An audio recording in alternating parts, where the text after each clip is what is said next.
Amém. Amém? Nós vamos terminar de falar sobre a questão da ação de Lilith através do nosso DNA, para então nós entrar em como nós vamos nos purificar. Amém? Falamos sobre a questão do sangue, a questão de quem destrói nossa genética, né? E eu quero falar para vocês hoje que existe 4 tronos que trabalham contra a nossa genética, tá? Mercúrio, tá? Que ela atua na linha dos principados lá de drogas, farmacos, a farmaqueia, tá? Que é a questão da farmaqueia na nossa saúde. Temos a questão de Astarote, que trabalha na questão da área sexual, desvirtuando-nos, né? Tem também a questão de Apolo, que é Apolion, tá? Que é o que traz as enfermidades do abismo, tá? Então, nós temos Lilith, que vai trabalhar no DNA, na distorção dos códigos genéticos. Nós temos Mercúrio, que trabalha com o uso de produtos químicos, tá? Que ele trabalha com a linha dos farmacos, com a linha de drogas, de vícios. Vem a questão de Apolo, que trabalha com as enfermidades, e Astarte, né? Que ela vai atuar na questão nossa, nós estávamos falando sobre a questão da genética, que ela nos leva à perversão sexual, ao sexo fora do casamento, fora da aliança, para trazer essa mistura, né, na genética. O trono de Lilith, ela tem a relação mais estreita mesmo em relação ao sangue e ao DNA, é Lilith, tá? Mas existe uma relação nesta área com Mercúrio, pelo uso de tudo que é mercadoria química, e também com Apolo e Afrodite, pela inclusão e mudança na sexualidade de ambos os sexos e a modelação dos corpos através do processo da inversão de sexo. Foi o que nós lemos semana passada, tá? Para quem tem os livros Trono sobre Trono, dá uma estudada, tá? Uma estudada sobre Apolo, dá uma estudada sobre Astarte. Inclusive, o trono que está entrando aí, irmãos, é o trono de Astarte, tá? Ela que traz, juntamente com Apolo, toda essa modificação na genética, do homossexualismo, do lesbianismo, do sexo fora dos padrões do Senhor, tá? Então, ela vem aí, vem por aí, tá bom? Então, eu quero fazer uma explicação hoje sobre algo que eu achei interessante tocar nesse assunto para a gente entender algo, tá? Deus é um Deus que fala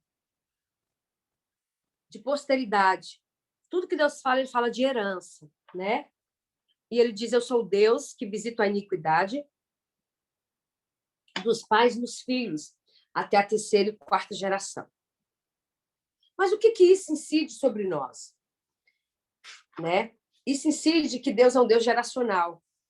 A nossa herança está ligada com as gerações passadas. Tá? Eu estava estudando a Torá, né? E o Senhor me falou, algo me chamou a atenção no texto que está sobre as ofertas de tabernáculo. Vamos abrir em Deuteronômio 16.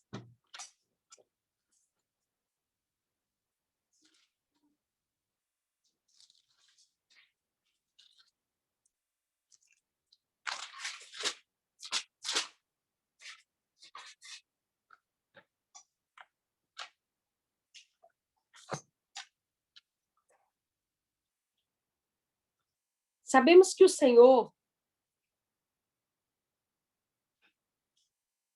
para cada celebração de Páscoa, o Senhor também nos deu a direção de uma oferta. Não foi isso? Números, deixa eu pegar aqui. Em Números, perdão, Números 29 e 28, o Senhor vem falar, começa no 28, sobre orientações sobre os sacrifícios. Êxodo 29 também fala, do mesmo estudo. Se vocês observar, Números e Deuteronômio é uma repetição de um e do outro, né? Então, em Êxodo 29, o Senhor vai nos falar aqui sobre o procedimento das ofertas, né? E aí ele vai falar no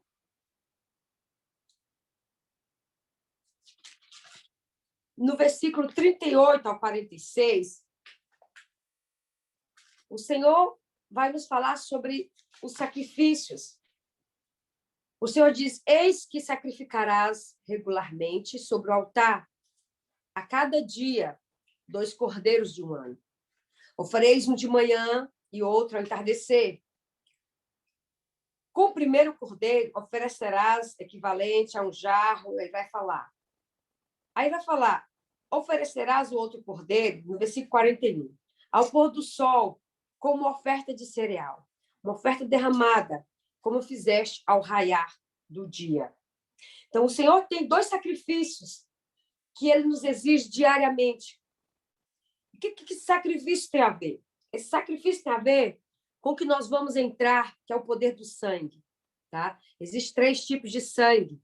Existe o sangue branco, existe o sangue vermelho e existe o sangue de sacrifício. Tá? Então, nós entramos aqui para nos mostrar que a minha oferta diária ao Senhor, o meu sacrifício diário de adoração, de leitura, de buscar o entendimento, ele é ilustrado nas ofertas de sacrifício em 2 horários, às 6 da manhã e às 18 horas. São 2 horários aqui que o Senhor está nos dando, estratégico, de nós levantarmos o nosso altar ao Senhor. Quem levanta esse altar diariamente muda o estilo de vida. Existem 2 horários específicos, assim como existem as datas específicas para as ofertas. Por que eu estou falando que essa oferta ela é uma oferta, os 2 holocaustos de cada dia? Porque quando era o holocausto, a oferta é de entrega, 100%. Ela era uma oferta ao Senhor, não era ao sacerdote. Tá? Então, quando eu faço esse sacrifício às 6 e às 18, eu estou fazendo o que Paulo diz. E oferecereis os vossos corpos como sacrifícios vivos ao Senhor. Porque agora o altar sou eu. Então, esse fogo tem que descer sobre esse altar que sou eu. E esse fogo tem que ser acendido pela manhã, ao raiar do dia e novamente à noite. Por quê? São 2 ciclos. O dia tem 2 ciclos. O Senhor disse que ele criou o sol para governar o dia e a noite para governar a noite. Meu sacrifício, ao iniciar o dia, ele é um sacrifício que me traz uma cobertura contra todos os inimigos que permeiam o dia. No sacrifício que é feito às 18 horas, ele me cobre por outra parte da parte escura do dia. Entendeu? Então, esses são os 2 sacrifícios. Êxodo 29, do versículo 38 ao 41. E ele vai dizer, ali, oferecerás um outro cordeiro ao pôr do sol, com uma oferta de cereal, uma oferta derramada, como fizeste ao raiar do dia. Uma oferta de cereal, está falando uma oferta de pão. Então, de manhã, eu tenho pão, tá? Esse cereal aqui, quando ele falava de cereal? Quando o Senhor fala aqui de cereal, ele está falando de trigo, oferta de trigo, que representa o pão. E ele vai falar derramado, e uma oferta derramada, como fizeste ao raiar do dia. O que é derramar? Derramar no altar. Essa oferta de derramada, ela era derramada sobre o altar. Então, eu preciso, no início do dia, eu preciso ser esse altar, onde o fogo de Deus vem, onde a palavra de Deus me alimenta. E então eu me derramo diante do Senhor. Esse é o sacrifício diário. Amém? E esse sacrifício diário é um sacrifício de purificação contínuo diante do Senhor. E aqui no capítulo 42, ele fala: esse será o holocausto perpétuo por todas as vossas gerações, a entrada da tenda do encontro, diante de Yahvé. Nesse local eu me encontrarei convosco, e falarei convosco, e falarei aos vossos corações. Esse altar de sacrifício que eu levanto ao raiar do dia, onde eu sou o altar, onde o fogo desce, esse fogo desce sobre esse altar que sou eu, e então eu começo a comer desse cereal, desse pão, então eu me derramo diante da presença do Senhor. E assim eu estou construindo o meu altar espiritual contínuo. E ele vai dizer que esse holocausto, que essa oferta, que esse sacrifício, ele é perpétuo. Como é que o Senhor diria que o sacrifício desse seria perpétuo se ele estivesse falando apenas do sacrifício do tabernáculo? Porque ele sabia que a vida do teu filho findaria os sacrifícios de animal no tabernáculo. Porque ele queria que nós entendêssemos que esse sacrifício é muito mais que um carneiro e esse alimento. Ele está falando de um sacrifício espiritual. Porque se Deus saberia, se Deus já tinha um plano redentivo para que o Cordeiro de Deus, né, o seu filho, se tornasse o Cordeiro e tirasse o pecado de sobre nós, do mundo. Então, aqui, quando ele disse, e esse será o holocausto perpétuo por todas as vossas gerações, a entrada do templo, então ele está querendo dizer, vocês podem até mudar o estilo, mas o sacrifício é o mesmo, porque hoje eu sou a tenda. Ele fala, a entrada da tenda. Então, o que isso quer dizer? Sou eu, os portais da minha alma. Eu sou por onde que o Espírito de Deus entra? Pelos portais da minha alma. Então, quando ele vai dizer a entrada da tenda do encontro diante de Yahvé, eu tenho em mim essa entrada aonde eu me encontro com o Senhor, e esse tabernáculo que sou eu, o Espírito de Deus vem todos os dias e acende o fogo em mim. Amém? E ali ele fala, vai falar no versículo 43, ali virei me encontrar com os filhos de Israel, e o lugar ficará santificado por minha glória. Essa glória, diariamente, das 6, das 18, é ela que vai me transformando de glória em glória. Mas se eu não tenho esse altar de sacrifício, como então vai se dar essa transformação?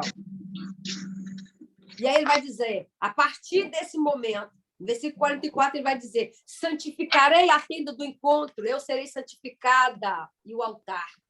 Consagrarei também a Arão e seus filhos, Arão é o sacerdote, e hoje nós somos a tenda. O Senhor disse que ele não habita mais em casas feitas por homens, mas ele habita em nós. E hoje eu e você representamos Arão, porque somos reis e sacerdotes. Somos reis e sacerdotes. Certo? Porque somos reis e sacerdotes. Então, assim, os nossos filhos também serão transformados a partir desse altar. E ele vai dizer no 45, que habitarei entre todos os filhos de Israel e serei para eles Deus. E eles compreenderão que eu sou Yahvé, o seu Deus, que eu os tirei da terra do Egito, a fim de morar entre eles. Então, hoje seria a fim de morar neles. É assim que o Senhor vem morar em nós. Quando ele vai dizer que esse sacrifício tinha que ser feito à porta de entrada, ou seja, eu faço sacrifício, a minha alma se entra, os portais da minha alma se abrem, o Espírito entra, vem e me santifica, esse altar que sou eu. E então, assim, essa glória que se desce todo dia pela manhã e às 18 horas, ela vai me transformando de glória em glória. A minha genética, o meu sangue vai sendo alinhado a Deus. Amém? Amém? Amém. Essa é minha oferta diária ao Senhor. Esse é o meu sacrifício. Tá? Esse é o meu sacrifício. Por que eu estou falando isso? Porque para romper com as iniquidades, esse altar precisa ser levantado todos os dias. É assim que a minha genética é transformada, de glória em glória. Por isso que eu voltei para ler esse texto, para vocês entenderem. Assim como eu oferto um cordeiro hoje na Páscoa, e eu oferto um dinheiro que simboliza esse cordeiro, eu preciso me oferecer como sacrifício vivo todos os dias, ao amanhecer e ao entardecer, porque eu sou o altar vivo. Lembra da oração de Elias? Quando ele orou ali no Monte Carmelo, ele disse assim: desce fogo nesse altar e mostra para esse povo que há Deus em Israel. Para eu e você mostrar para o povo, para alguém que há Deus em mim, eu preciso que o fogo desça em mim todos os dias. Porque o Senhor disse que esse holocausto ele é perpétuo. Então, eu e você precisamos levantar esse altar às 6 da manhã e ao entardecer, porque são os portais que o Senhor diz que ele vem nos visitar. Amém? Deu para entender? Amém. Tá dando. Deu para entender por que eu voltei para explicar para vocês sobre a oferta do sacrifício diário que nós devemos levantar o altar ao Senhor? Porque esse fogo, ele só desce quando eu me coloco como altar, eu me coloco como tabernáculo, eu me coloco como a moradia. E quando eu levanto esse sacrifício, as portas da tenda, que sou eu, se abre a minha alma, que se alinha ao Espírito de Deus, onde desce fogo sobre mim. E esse fogo me faz estar aquecido durante o dia.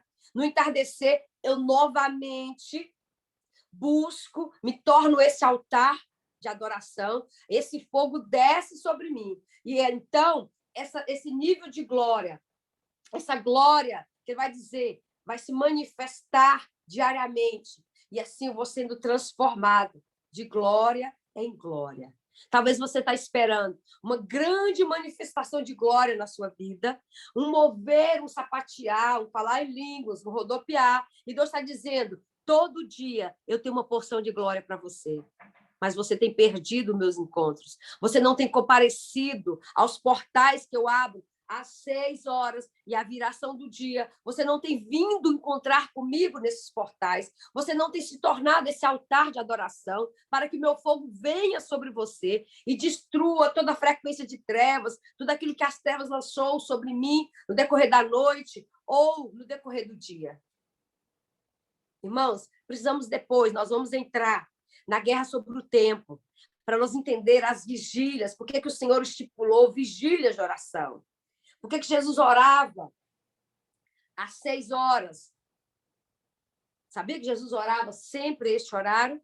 Depois eu vou mostrar para vocês. Nós vamos entrar na guerra pelo tempo depois. Nós falamos sobre a guerra pela mente, estamos na guerra pelo sangue. E por que eu fui falar de sacrifício? Porque esse nível de glória, onde nós vamos ser transformados de glória em glória, ele é diário. Ele é diário. E ele vai dizer que esse sacrifício ele era feito com uma porção de cereal, que simboliza o pão da vida, que é a palavra de Deus, nesses portais onde eu encontro. Amém?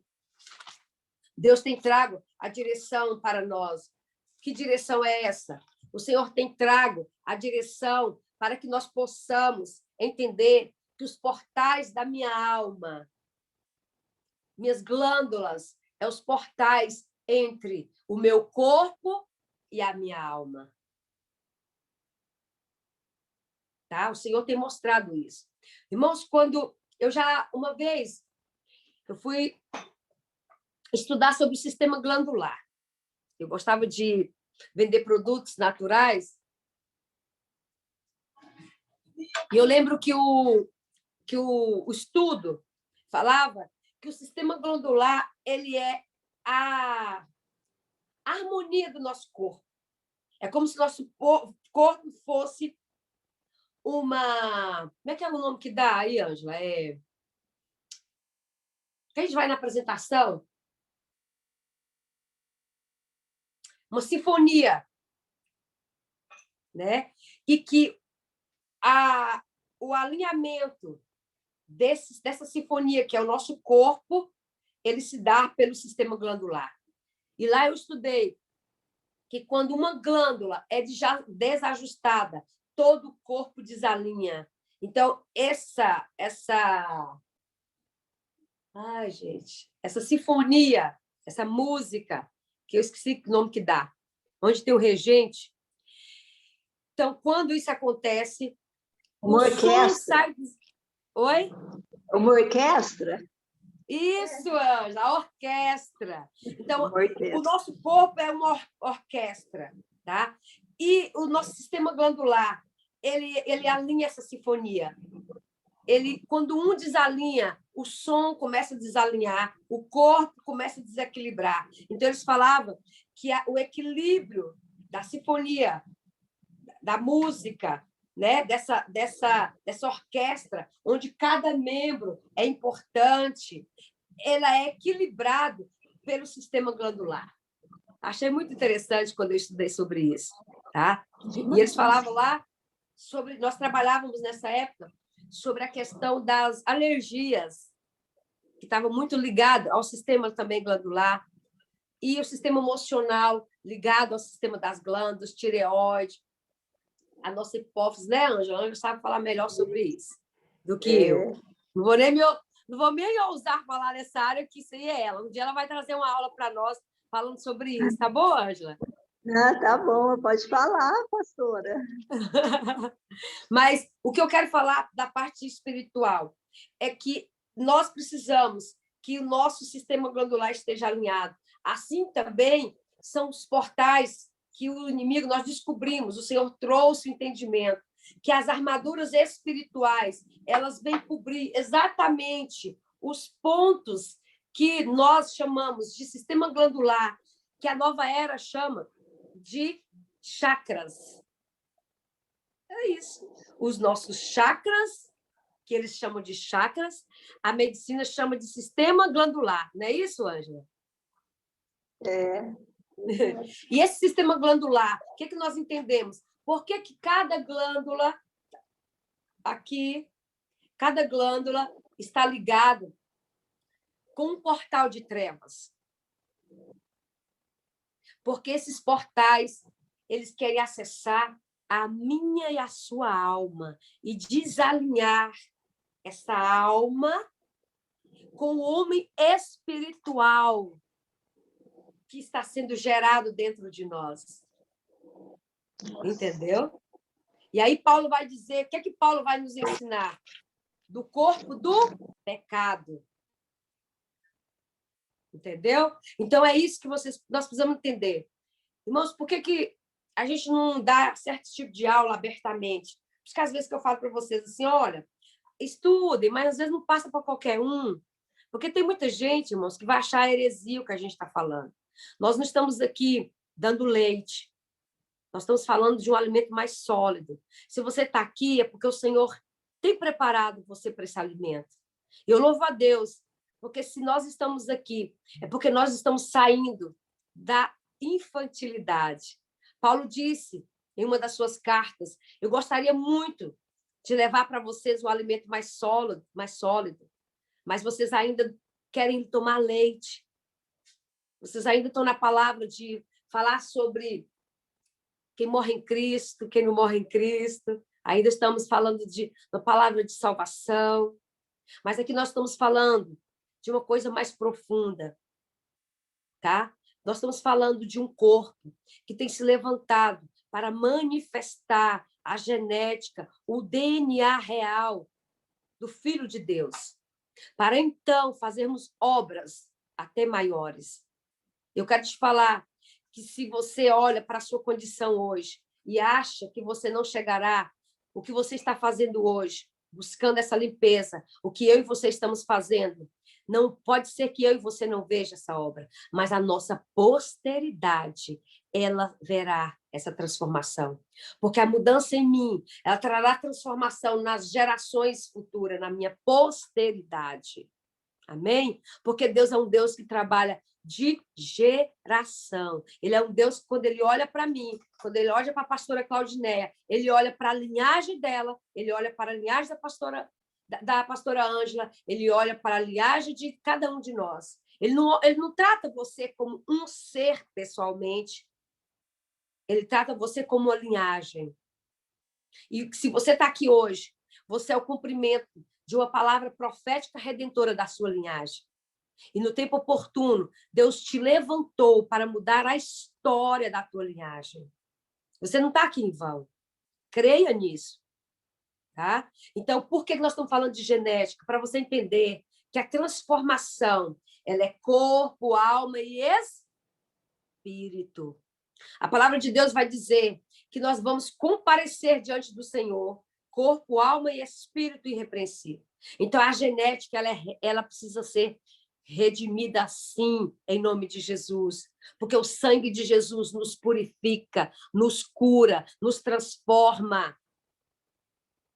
Para isso se manifestou Cristo, para desfazer as obras do diabo.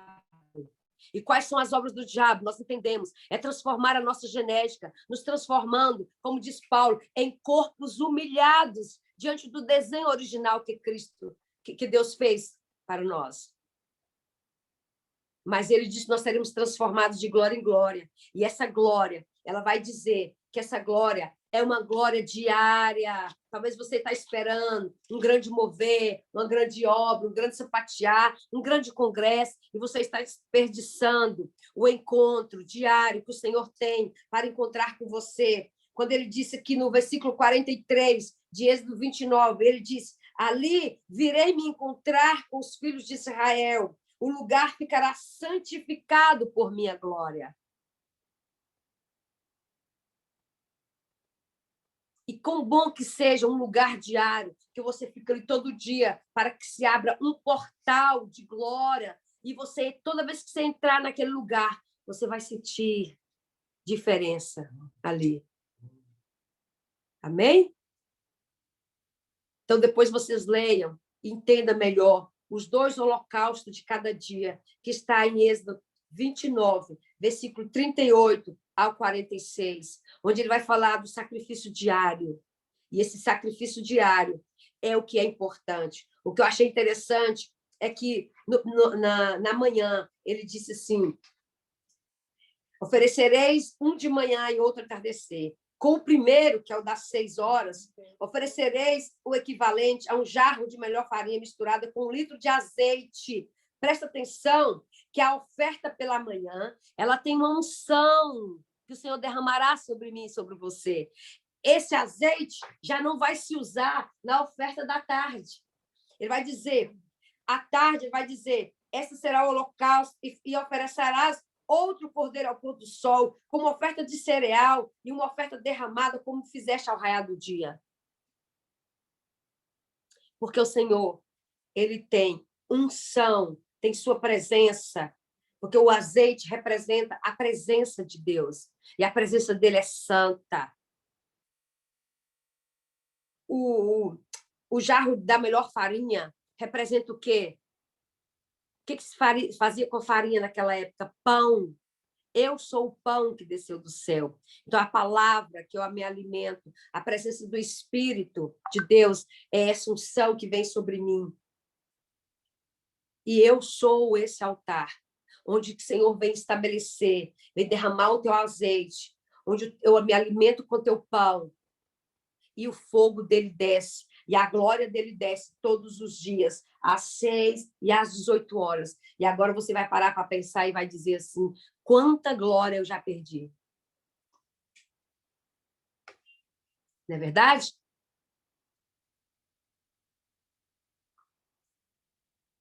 Eu tenho me esforçado para estar às 6 horas diante do Senhor. Eu tenho me esforçado.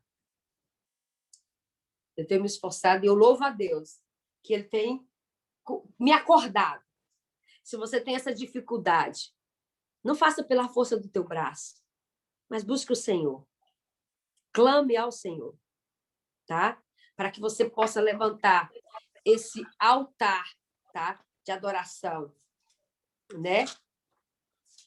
E aqui, para você entender o que eu estou falando, 1 Reis 18, o Senhor vai contar aqui como é que Elias venceu os profetas de Baal, como eu e você podemos vencer essa atmosfera de Baal sobre nossa vida.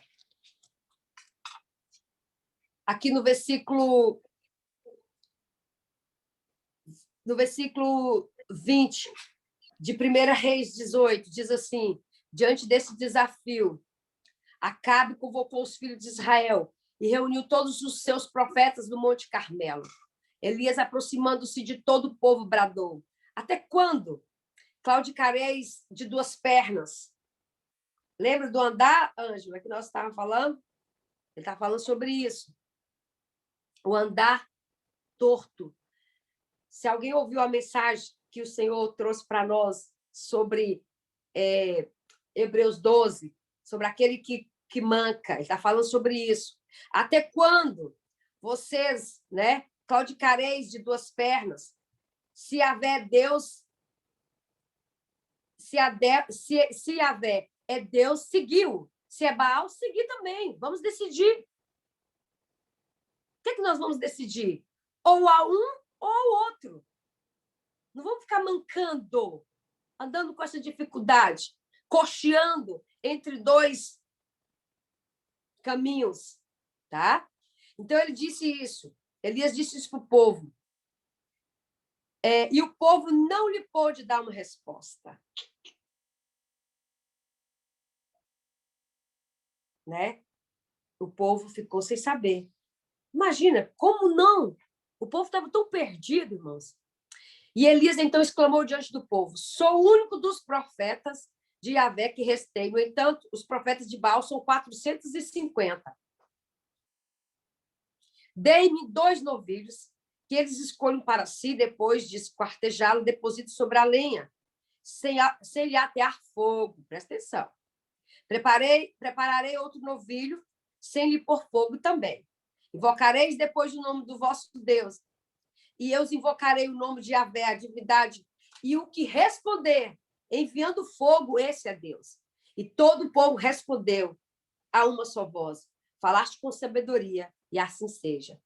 Elias então disse aos profetas de Baal: escolhei para vós um dos novilhos, e aí vocês já sabem. E eles foram lá, colocou no altar, e a Bíblia diz que eles tomaram esses novilhos, pedaços, clamaram pelo nome de Baal, desde o amanhecer. Que horário? Desde o amanhecer até o quê? O entardecer. Até o meio-dia. E exclamavam: ó Baal, responde-nos. Mas não houve nenhum sinal. Ninguém respondeu. E eles dançavam seus rituais em torno do altar que havia construído. Ao meio-dia, olha o horário estratégico também, Elias começou a zombar dele, exclamando: grita mais alto. Já que eles é um Deus, pode ser que esteja conversando com outras pessoas, ou ocupado com outros negócios, ou esteja viajando. Talvez esteja até dormindo, precisa ser despertado. E a Bíblia diz que mais eles gritavam e clamavam, e conforme seu costume religioso, eles se retalhavam com facas e lanças afiadas até escorrer sangue. Então, eles sacrificavam os seus corpos para aqueles deuses, porque esse sangue ele caía na terra. Isso aqui tem um outro significado para você entender. Tá? E aí, E mais, eles gritavam conforme o costume. Depois do meio-dia, eles profetizaram até a hora do sacrifício da tarde, outro horário específico. Contudo, não aconteceu nada, nenhuma voz ou resposta, ninguém atendeu aquela invocação. Então Elias convocou todo o povo, chegai-vos a mim. E todo o povo se aproximou. E Elias recompôs o altar do Senhor, que havia sido destruído. Elias escolheu 12 pedras. 12 pedras. Sabe o que significa? Foram os 12 apóstolos que trouxeram para nós o fundamento da palavra que nós vivemos. As 12 tribos, essas 12 pedras representam as 12 tribos, as 12 palavras proféticas que eu e você precisamos alinhar. E todo o povo se aproximou. Conforme o número... Olha aqui ele falou. Elias escolheu 12 pedras, conforme o número das tribos dos filhos de Jacó, sobre as quais havia chegado a palavra de Yahvé, afirmando, Israel será o teu nome. E tomando as pedras, retificou o altar em nome do Senhor. Em seguida, fez em volta do altar uma valeta com 2 seás, capacidade para conter mais de 12 litros de sementes plantadas. Então, arrumou toda a lenha, cortou o novilho em pedaços, colocou sobre a lenha e ordenou, enchei de água 4 grandes cântaros e derramai sobre o holocausto e a lenha armada. E acrescentou, repeti esse procedimento uma segunda vez. Nosso Deus é Deus de segunda chance, né? De modo que toda aquela água corria ao redor do altar, chegando a encher completamente toda a valeta que fora cavada. Lembre-se, o altar tinha sido antes colocado o quê? Lembra que o altar estava destruído? Lembra disso? Que Elias vai falar. Contudo, Elias então convocou todo o povo e Elias recompôs o altar do Senhor que havia sido destruído. No versículo 30. Essa água, ela representa a purificação desse altar.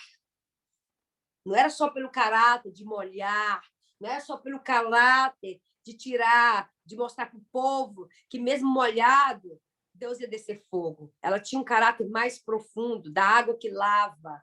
A Bíblia vai dizer que há um rio cujas correntes de água saem do trono de Deus e por onde esse rio passa, ele limpa, ele purifica. Não é isso que a Bíblia vai dizer? E eu e você somos esse altar, onde essa água é derramada, onde nós somos purificados.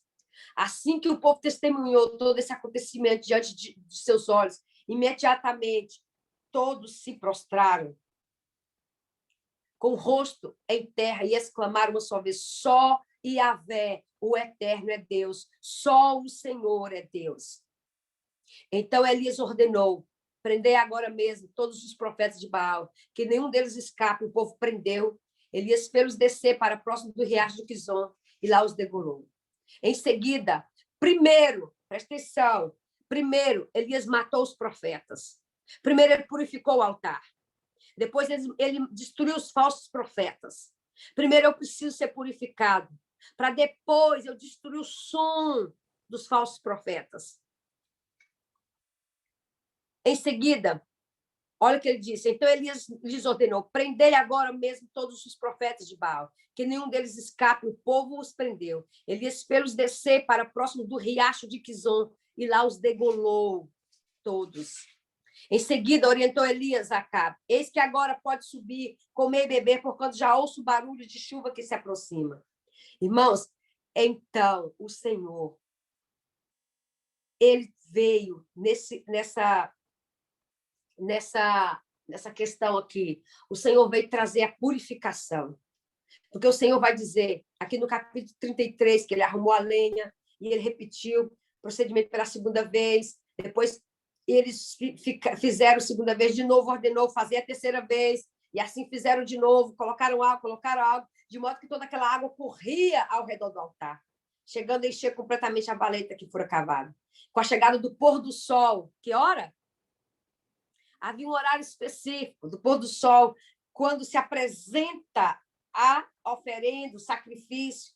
Elias, o profeta, aproximou-se e exclamou, Ó Yahvé, Deus de Abraão, de Isaac e de Israel, saiba-se hoje que tu és Deus em Israel, que sou teu servo, que foi por ordem expressa da tua parte, que realizei todos estes atos de fé mediante a tua palavra. Agora, pois, responde-me, ó Yahvé, atende-me para que este povo reconheça que só tu, ó Senhor, és Deus e fazes o coração do povo retornar para ti.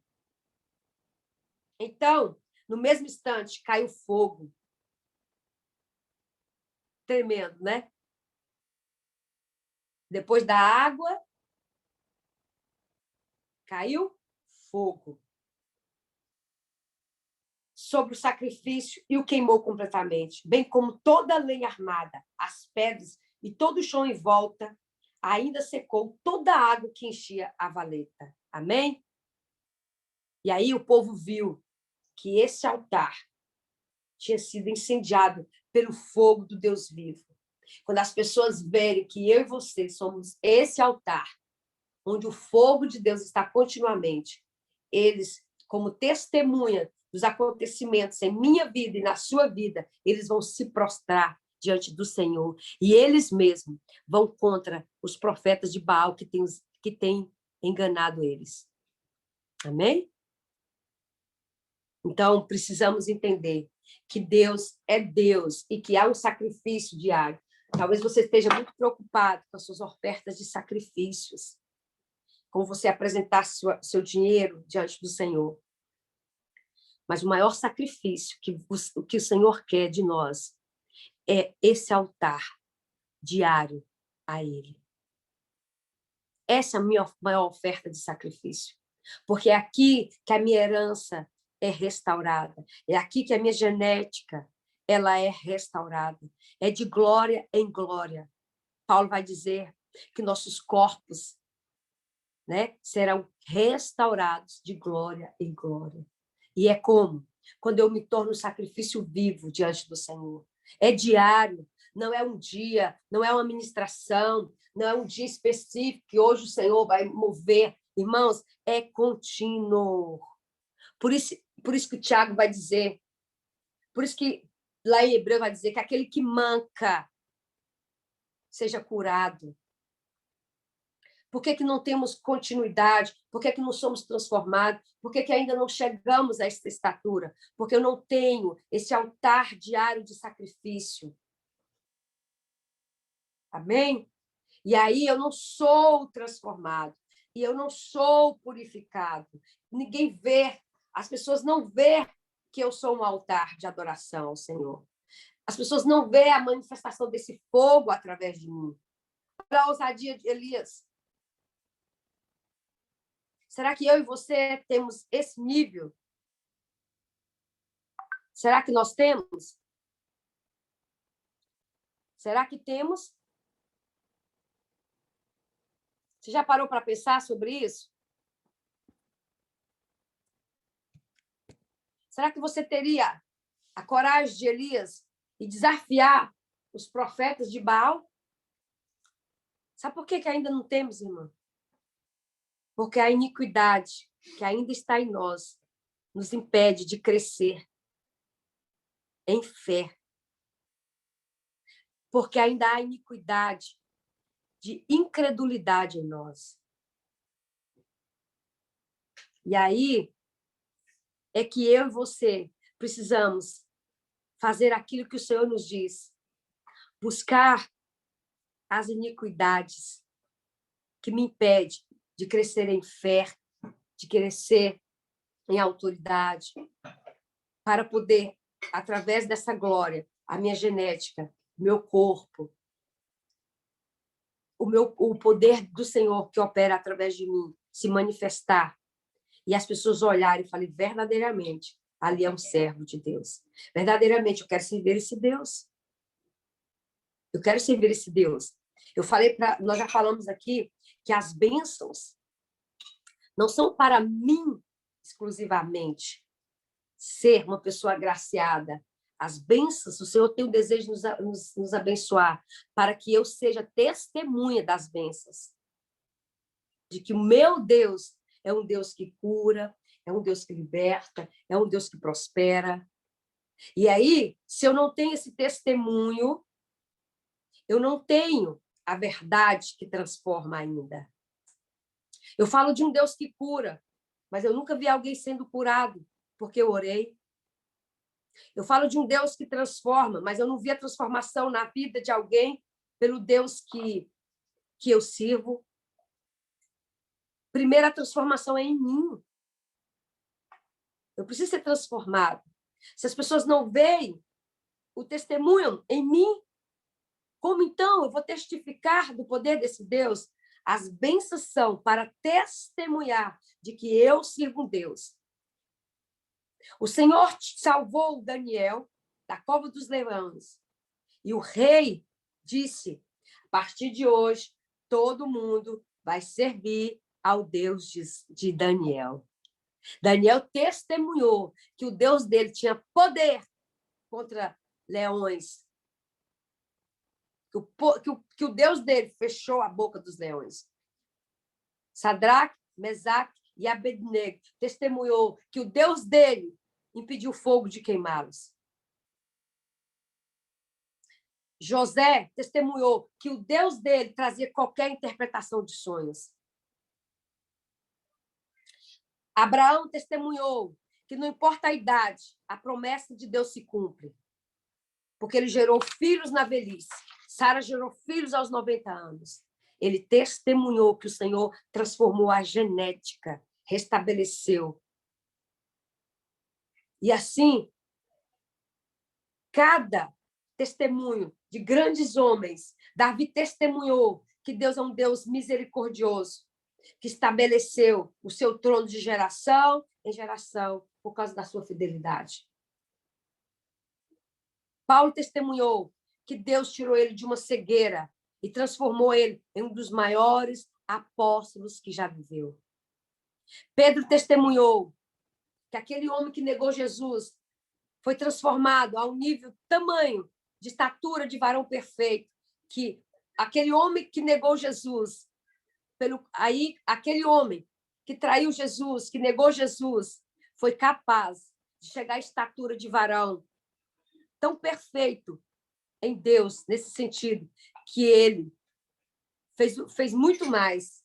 Ele traiu aquele que o entregou para te salvar, e ele entregou a sua vida por amor àquele que ele havia traído.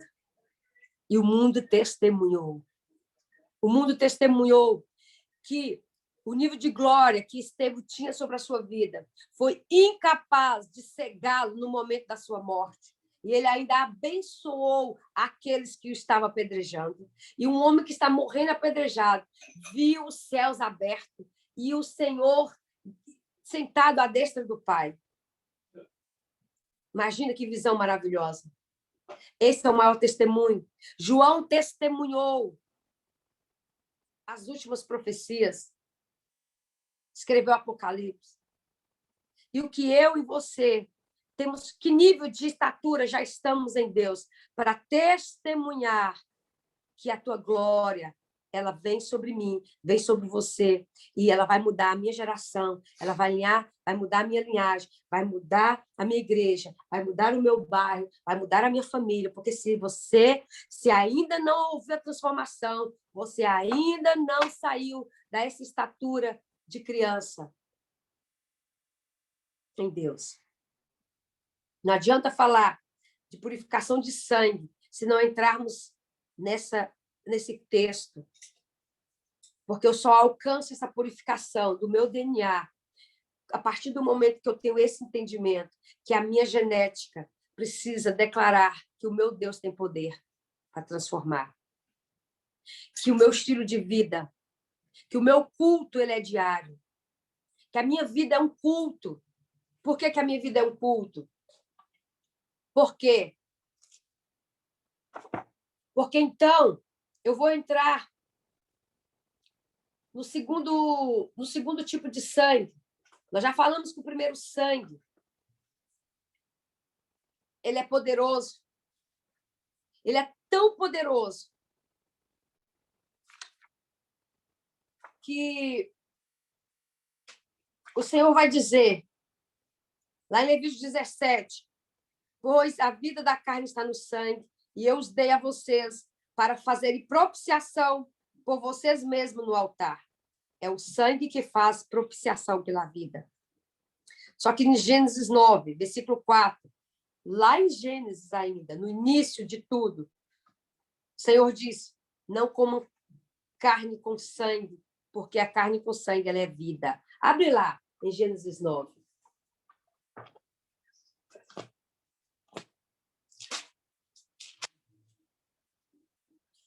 Gênesis 9, versículo 4.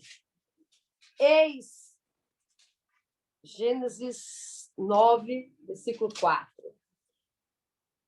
O Senhor disse assim, mas não comeis a carne com sua alma, porque isto é sangue. Né? Precisamos entender, já falamos sobre isso, tá? E aqui em Hebreus 2:4, o Senhor diz assim, portanto, visto que os filhos são pessoas de carne e sangue, ele também participou dessa condição humana para que, por sua morte, derrotasse aquele que tem o poder da morte, isto é, o diabo. Não há dúvidas que no sangue está a vida, pois ela representa a genética de Deus em cada espécie. Amém? Deus formou os animais e o homem da matéria estabeleceu uma estreita relação entre a vida almática e a essência biológica, que se encontra no sangue. Deus entregou no sangue de cada animal uma carga genética, DNA, que fala das características de cada espécie. Quando fez o homem, colocou como uma parte dessas características a sua própria essência. Porque há um versículo, eu vou procurar, mas ele diz assim, que quando Deus fez o homem, ele colocou dentro de nós a eternidade. E aí, quando a gente vai estudar lá em Isaías, quando ele disse assim, e um menino vos nasceu, e um filho vos deu, e ele é chamado Conselheiro, né? Príncipe da paz, e o quê?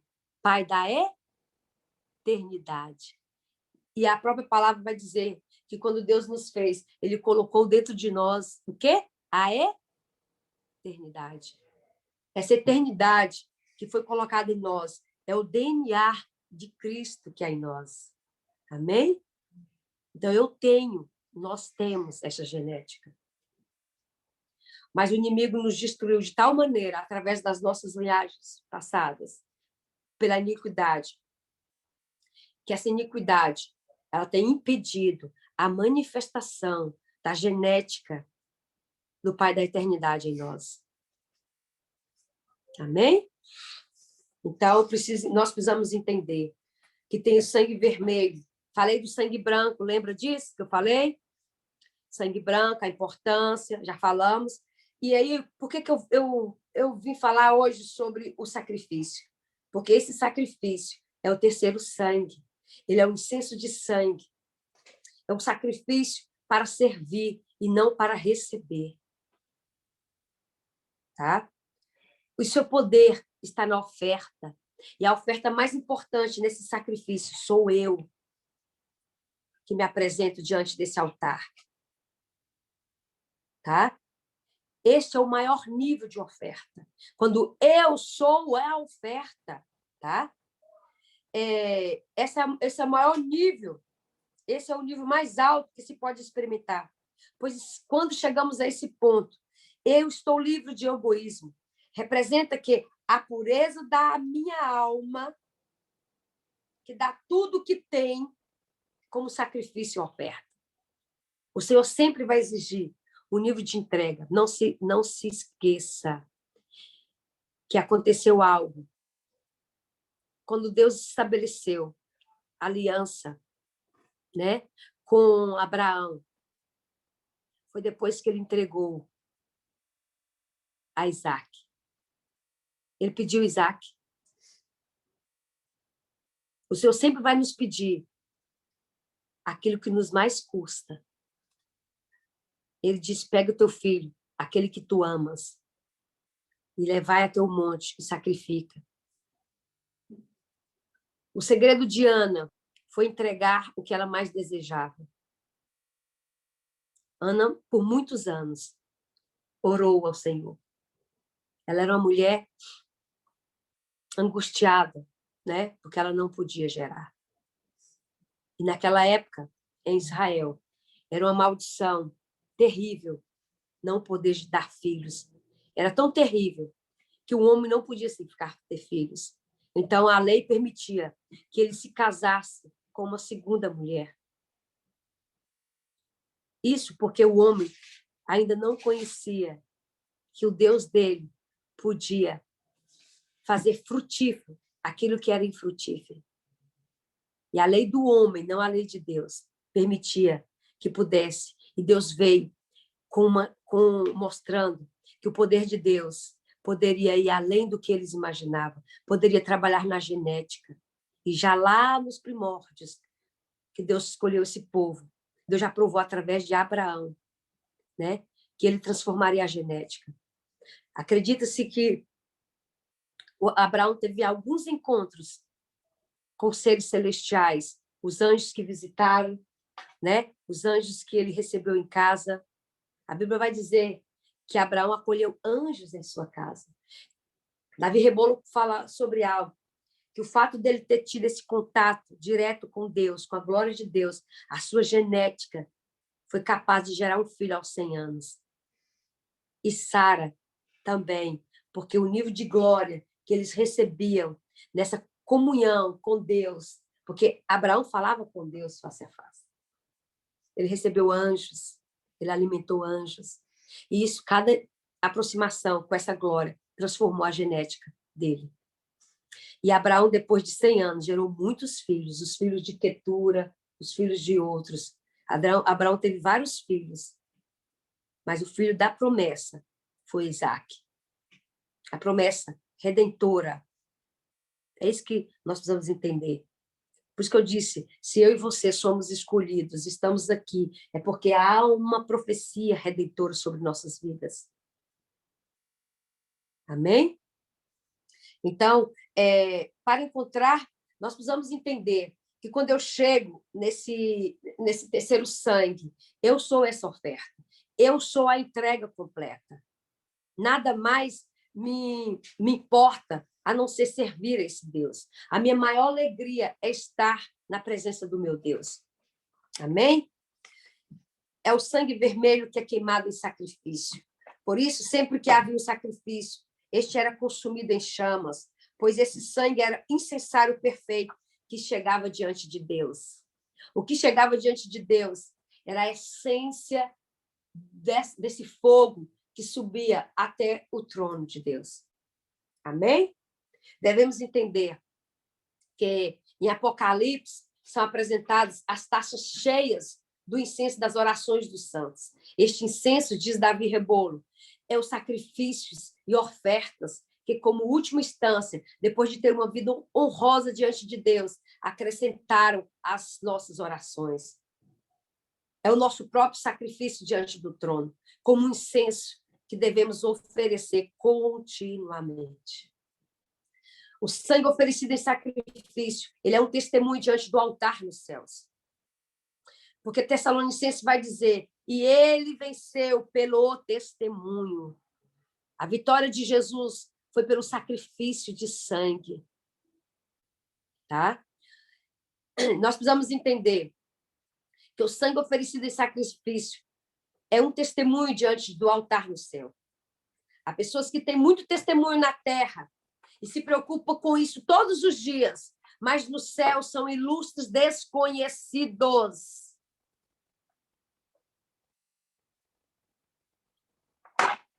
Quem são esses?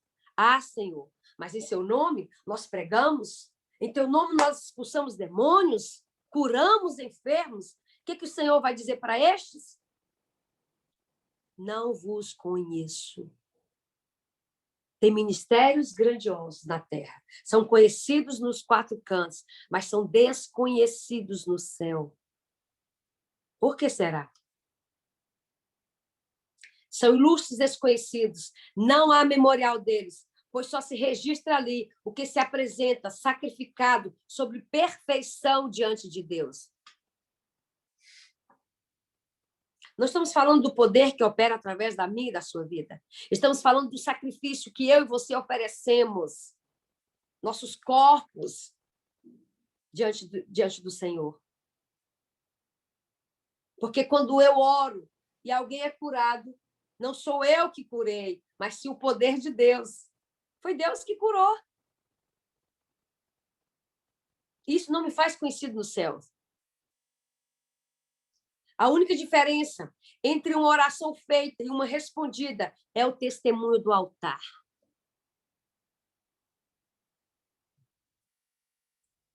Quando há sacrifício, essa oração não fica na alma do intercessor, nem é parada no segundo céu pelas potestades, né? Aqueles que governam o segundo céu, que nós já sabemos, né? Nem brigando com demônios no céu. Ela passa direto e vai diante do trono de Deus. E nenhum espírito pode se opor a isso.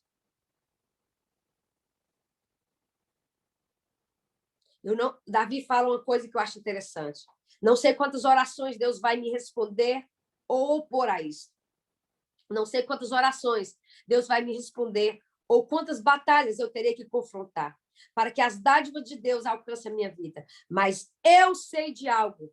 Não vou perder tempo orando e orando para que Deus me ouça. Sei que posso abrir uma dimensão quando oro, porque antes de me apresentá-lo, preparo um sacrifício. Então, quando apresento, faço uma oração específica e simples, pois sei que o ouvido de Deus está conectado, pois é impossível que Deus não veja um sacrifício.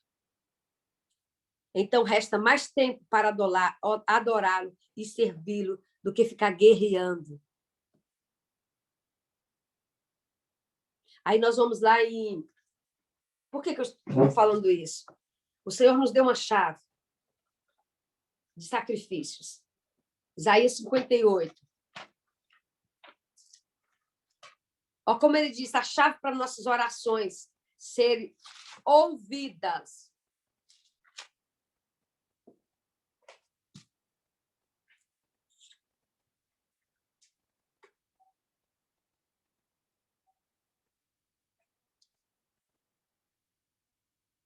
Ele vai dizer, no versículo 5, porventura foi esse jejum que idealizei? Vocês acham que eu preciso apenas de um dia que vocês separam para mim e pareçam diante de mim contritos, inclinando a cabeça com junco, no brejo, se deite sob pano de saco e cinzas, em sinal de grande lamento? Ora, é isso que você chama de jejum agradável a mim? Nada disso. O jejum que desejo não é este. Aí vai dizer, o jejum que eu desejo não é este, de vocês ficarem escolhendo um dia, se humilharem. Aí vai dizer, o jejum que eu desejo é que te liberte das armas da malignidade e da injustiça, que desfaça as ataduras da opressão, que ponhas em liberdade os oprimidos e que despedace todo jugo. Todo jugo, ora, não é partilhar teu alimento com o faminto, abrigar o pobre desamparado, vestir o nu sem teto, que encontraste e não recusar tua ajuda ao próximo? Quando fizeres assim, então a tua luz resplandecerá como alvorada e prontamente surgirá a tua cura, a tua retidão caminhará diante de ti e a glória do Senhor guardará a tua retaguarda. Assim, clamarás a ele e ele te atenderás. Gritarás por socorro e o Eterno te responderás. Eis-me aqui. Mas isto, se afastar do meio de ti o jugo opressor, a língua e os gestos acusadores e a falsidade do falar. Se com renúncia própria, aí ó, o sacrifício, beneficiares o que tem fome e buscar satisfazer os anseios dos aflitos, então naturalmente a tua luz despontará nas trevas e a tua noite será como o meio-dia. E a vé será o teu guia continuamente e te assegurar a fartura, mesmo em terra árida, ele revigorará os teus ossos e tu serás como um jardim regado, como uma fonte generosa e borbulhante, cujas águas nunca se esgotam. Seu povo, sua família, sua posteridade, reconstruirá as velhas ruínas e restaurará os alicerces antigos. Será chamado reparador de muros, restaurador de caminhos, e moradias. Amém? Esse é o sacrifício de servir. Aqui está falando de servir ao próximo, amar a Deus sobre todas as coisas e o próximo como a si mesmo. Então, nós precisamos entender que esse é o nível de sacrifício. Esse é o sangue que eu apresento diante do Senhor. Tá? Para lutar, nós precisamos entender que para eu chegar a esse nível, precisa haver uma entrega em todos os sentidos. Muitas vezes, eu ainda não aprendi a servir. Eu quero ser servido. E a Bíblia diz que no reino de Deus, maior é o que serve, porque o Filho do Homem veio para servir. Se Jesus veio para servir, imagine nós, né? Antes de você entrar diante do Senhor, você primeiro precisa saber que tem que haver um sacrifício. Eu preciso me apresentar como esse sacrifício. A minha autoridade, ela não cresce pela quantidade que eu oro. Ela não cresce pela quantidade de que eu leio a palavra. Pasme que eu vou te falar. Ela não cresce pela quantidade que eu jejuo, mas ela cresce pela quantidade de renúncia que eu faço para servir a Deus. Não se esqueça, são minhas renúncias que me dão autoridade no mundo espiritual. Não é pelo tanto que eu leio Bíblia. Precisamos entender que quando isso acontece, eu tenho uma porta liberada aos céus. Então eu oro e o reino de Deus é estabelecido. Aí será assim na terra como no céu. Mas para isso, para Deus ser o meu Pai, eu preciso estar alinhado. Eu preciso estar alinhado com Hebreus 12, onde eu sou um filho que é disciplinado pelo Pai e não vivo sem orientação deste, a qual eu entendo que ele me corrige porque ama. Assim eu alinho o meu caminhar com ele. Eu tenho ele como Pai. Quando a gente escuta muito, como diz Davi, algumas pessoas falam, Deus não ouve as minhas orações. Muita gente fala sobre isso. Quando a gente escuta pessoas falar isso, Deus não me escuta, parece que Deus não se interessa pela minha oração. Passei tanto tempo orando e Deus não me respondeu. O que há de errado com a minha oração? Nada. O que há de errado com o meu altar? Né? Não há nenhum problema com sua oração. O problema é seu sacrifício. Às vezes as pessoas não entendem e mudam o sacrifício de incenso por suas obras. Então passam mais tempo se sacrificando com seus próprios joelhos, ao invés de abrir um caminho, uma via expressa pelo sangue de Cristo. Isso faz com uma oferta sacrificada no altar. Tá? Jesus foi gerado em forma de semente, semi-branco, né? E tomou a forma de homem, vivendo durante 33 anos como carne e sangue, e morreu na cruz como sacrifício, que é apresentado a Deus. Ele se transformou o incenso de sangue por mim e por você. Então, o nosso sacrifício, ele se transforma em um incenso de sangue que chega diante do trono. A diferença, isso é muito interessante, entre batalha espiritual e guerra espiritual é basicamente na forma de atuar. A primeira, batalha espiritual, elas vai até libertar uma pessoa, expulsar demônios e espíritos imundos, deixando uma alma vazia e limpa. Enquanto a guerra espiritual fala de possuir territórios, de ocupar, de encher, de tomar um lugar, de plantar algo e de cuidar disso. Quando falamos de incenso de sangue, estamos falando de uma guerra dimensional e não de territórios. Falamos que a maior oferta, o sacrifício, é o que vai originar o maior poder. Aqui não só várias palavras, decretos e fé, mas deve haver testemunho. estamos num tempo que estamos profetizando, estamos decretando, estamos orando, estamos até crescendo em fé, mas ainda não tem testemunho de altares, de sacrifício diante do Senhor. Por isso, nós podemos ser muito efetivos na área da libertação, principalmente nós libertadores, tá?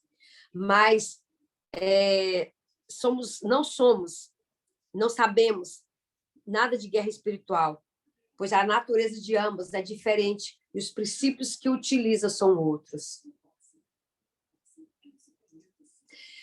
Limpar uma pessoa ou estar nos limpando é muito mais fácil do que estabelecer um altar. Porque quando o estabelecer de um altar é o nível de entrega, e a entrega sem reserva. Eu sou o sacrifício, eu me torno servo, porque foi isso que Jesus veio. Ele veio para servir. Então, o maior sacrifício, a maior oferta que Jesus deu por nós foi o teu sacrifício que se tornou incenso diante do trono. Foi um incenso de sangue. O teu sangue foi transformado, né, em esse incenso. Jesus é o primeiro sangue. Ele foi o Filho do Pai. Nele continha toda a vida e a essência de Deus. Precisamos entender isso. Assim também pode haver guerreiros experimentados na batalha espiritual, em cartografias, em demonologia e serem vencidos na guerra dimensional, que é uma expressão totalmente diferente. Primeiro, as armas que falam de testemunho, de altares, é o resíduo do que foi sacrificado diante de Deus. Se não temos isso, podemos fazer 1000 libertação e não funcionará. Se não temos isso, primeiro, as armas que falam de testemunho de altares é o resíduo do que foi sacrificado diante de Deus. Quando eu ando, o nível de sacrifício, de entrega, de renúncia, eu libero uma fragrância no mundo espiritual, onde as trevas já sabem que eu já estou nesse nível de entrega. Então, ele sabe que não adianta que naquela área eu já morri. É eu morrer para o mundo e nascer para Cristo.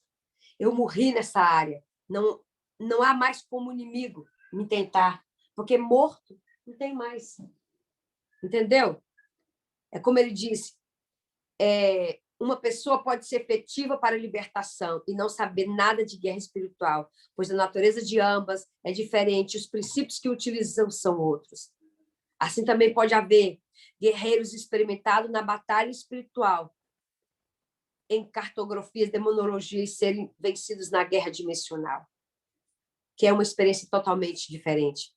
Primeiro, as armas que falam de testemunho, de altares, é o resíduo do que foi sacrificado diante de Deus. Se não temos isto, por mais que nós tenhamos fé, que tenha estudado o manual, que temos feito 1000 libertação, não funcionará. Além das armas serem totalmente proféticas, só se ativarem por espírito que entram nessas dimensões, onde não se pode trazer as armas da terra ou da alma, mas só as armas que receberemos diretamente do céu. Entendeu? A taça está cheia do incenso de orações. São elementos éteros, intangíveis, diz Davi Rebolo. E é o resultado de um processo. Aqui, as leis jurídicas da batalha são outras, e todas elas passam pela revelação que se teve de Jesus Cristo para apresentar evidência e aplicar as leis da palavra escrita e aplicar a jurisdição celestial. Cristo, Jesus, ele é o primeiro sangue, porque ele é o Filho do Pai, e nele continua toda a vida e a essência de Deus. Ele foi o segundo Adão, assim como Adão foi formado sem necessidade de mais nada, só pela mão de Deus. Jesus também se tornou carne. Jesus se tornou carne através de Maria. Devemos entender que a concepção de Maria ultrapassou todos os limites do natural. Ela não só recebeu o sêmen do próprio Deus, mas também o óvulo de Deus. Veja que essa maneira de ilustrar, ele vai dizer, supomos que Maria acabou de menstruar, segundo o ritual de purificação, e Deus introduziu nela um óvulo e um espermatozoide do céu, e ele cria isso nela e começa a sua gravidez. Que tremendo, né? Por quê? Porque o DNA dele não poderia conter nenhum traço de iniquidade. E essa limpeza do sangue ou do corpo da pessoa, né? E ele vai dizer que deve ser claro que nós entendemos que a Escritura diz que Jesus é o segundo Adão, isto é, nele está a vida de uma nova criação. Esta nova criação não participa nem depende da velha. Jesus é 100% divino e sua concepção é divina e participa da carne através do corpo, né? De Maria, para ter legalidade, para redimir a raça humana. Jesus poderia ter aparecido do nada, descido se manifestado em forma de homem, e à cruz para entregar sua vida por nós, mas não fez assim. Foi concebido numa mulher e nasceu dela. Jesus participou da natureza humana para nos redimir. Amém? Depois, pelo seu poder, nos reconciliar com Deus. Ele participou do sangue e corpo para nos libertar da escravidão e dar-nos o poder para ser santificados em nossa carne e corpo. Por isso que ele vem corpo. Amém? Quando comemos do corpo de Cristo, bebemos do seu sangue, da Santa Ceia, estamos redimindo nossa natureza e nos fazendo com que ele, isto é, o principal e vital para compreender como sucede a libertação dos nossos corpos. Precisamos entender isso, o que a ceia é importante para isso. Participar da ceia. Jesus é o unigênito de Deus, a única semente do Pai é ele. Isso torna especial, pois Adão, nesse sentido, foi a máxima criação de Deus, mas Jesus é o único filho de Deus. Porque o homem era criação. E Jesus é o filho. E a Bíblia diz que nós nos tornamos filhos porque o aceitamos como filho de Deus. Sem isso, não nos tornamos filhos, somos apenas criatura. Por quê? Porque Jesus ele tem toda a genética do Pai. Quando compreendermos isso, não esquecemos de pedir a reconciliação do velho homem, ou melhor, de sermos revestidos do novo homem, da nova criatura, que tem um lugar em nós através de Jesus. Jesus não é qualquer criação, ele é a única semente que tinha o Pai, a única genética que saiu de si mesmo e a transformou em Jesus, o unigênito Filho de Deus. Nele está a vida e a própria eternidade. A palavra grega indica único filho, mas especificamente fala de monogênese, única genética, uma única semente. Unigênito vem do grego mono, e gênio, clã, raça, família. E deste deriva a palavra como gênio, grupo familiar. Mas só se usava quando era de uma família de nobres, não era parte da plebe. Também essa palavra toma o nome Gênesis, para o início, o começo, o princípio, ou genética, para a informação biohereditária de uma pessoa e também de uma geração. Amém? Porque Deus amou o mundo, que deu seu Filho unigênito, monogênese é a palavra original, para que todo aquele que nele crê não pereça, mas tenha vida eterna. João 3,16. Foi assim que Deus manifestou o seu amor entre nós. Enviou o seu Filho unigênito ao mundo para que pudéssemos viver por meio dele. Por isso que ele é o único caminho. Então, vamos entender que Jesus é o primeiro sangue, né? Quando ele se torna o filho do Pai. E aí, Jesus é o segundo sangue. Ele não é só o filho de Deus, ele é o primogênito. Isto é tremendo, pois nos indica que antes dele não havia filho de Deus. Mesmo tendo sido criado, antes de toda a criação que a Escritura quer, é nos fazer entender que até que Cristo nascesse e fosse santificado na cruz, nenhum homem poderia ostentar o título de filho. Lembra que ele fala que o seu amigo Abraão não há o tratamento de filho de Deus até o nascimento de Jesus. Já parou para observar? Quando ele diz para Zacarias, para Ezequiel, filho do homem, lembra disso? né? Filho do homem. Então, antes do nascimento de Jesus, ninguém era chamado na terra como filho de Deus, né? Mas ele vai dizer que havia amigos de Deus. Amém? Mas Jesus, depois dele, ele era monogênese, unigênito. Depois de unigênito, ele era único. A partir de então, ele passou a ser o primogênito. Quando se fala de primogênito, está falando que existe mais filhos e ele é o primeiro. Porque quando eu tenho um filho, eu não tenho o primogênito, eu tenho o unigênito. Entendeu? Você tem um unigênito, você tem uma filha. Tá? Então, precisamos entender que quando eu tenho primo, então eu tenho vários. Eu tenho o primogênito, o primeiro. Está falando do primeiro. Amém? E só através da primogenitura do filho é que eu e você nos tornamos filhos por adoção. Só havia servos, e os mais excelentes alcançaram ser amigos de Deus, como Abraão. Mas agora, em Cristo, podemos ser feitos filhos de Deus. E, como filhos, também herdeiros de Deus. Aleluia! Jesus é o primogênito de Deus. Isso é maravilhoso. Sendo a única semente de Deus que habitou na terra. Ele também é o primeiro de toda a criação. E isso é de grande importância, pois mesmo nascendo de Maria, ele existiu antes de Maria, antes de toda a criação, pois ele é o criador de todas as coisas. E a própria criação foi feita por ele.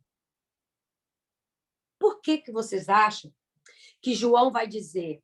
Vamos abrir João primeiro. Irmãos, para mim e você entender o caráter de herança espiritual do primogênito, nós precisamos entender isso, tá? Por isso que eu estou entrando nisso. O Evangelho de João é o único evangelho que não é o quê? Os outros três são sinóticos, porque são semelhantes. Mas o Evangelho de João não é considerado, porque João escreveu sobre uma revelação do Espírito.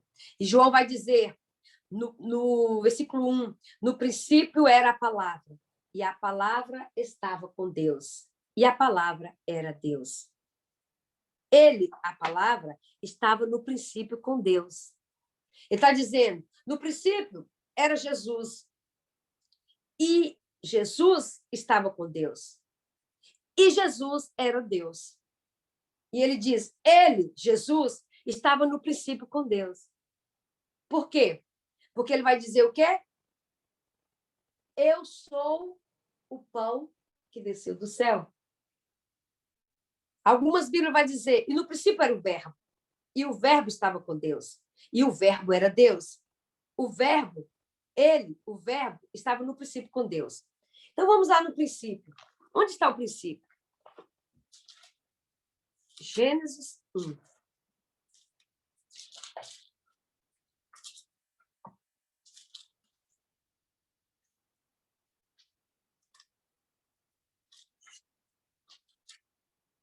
Se ele estava no princípio, ele está aqui em Gênesis. Gênesis 1 diz assim, no princípio Deus criou os céus e a terra. A terra, entretanto, era sem forma e vazia. A escuridão cobriu o mar que envolvia toda a terra. E o Espírito de Deus se movia sobre a face das águas. Então, o Espírito Santo estava na criação. Disse Deus. Deus disse? Deus liberou o quê quando ele disse? E quem era a palavra? Jesus. Amém? Haja luz. Quando ele disse haja luz, esse princípio, essa palavra, era o próprio Jesus. E houve luz. Por que ele disse, eu sou o quê? Eu sou a luz. E viu Deus que a luz era boa e separou luz de trevas. Vocês não acharam errado esse versículo? que ele diz que Deus viu que a luz era boa e separou luz e trevas. E chamou Deus a luz dia e as trevas noite. Houve, então, tarde e manhã no primeiro dia. Irmãos, que luz que foi iluminada aqui para haver separação. Porque quando o Senhor vai criar os luzeiros, ele criou os luzeiros que dia? Hã?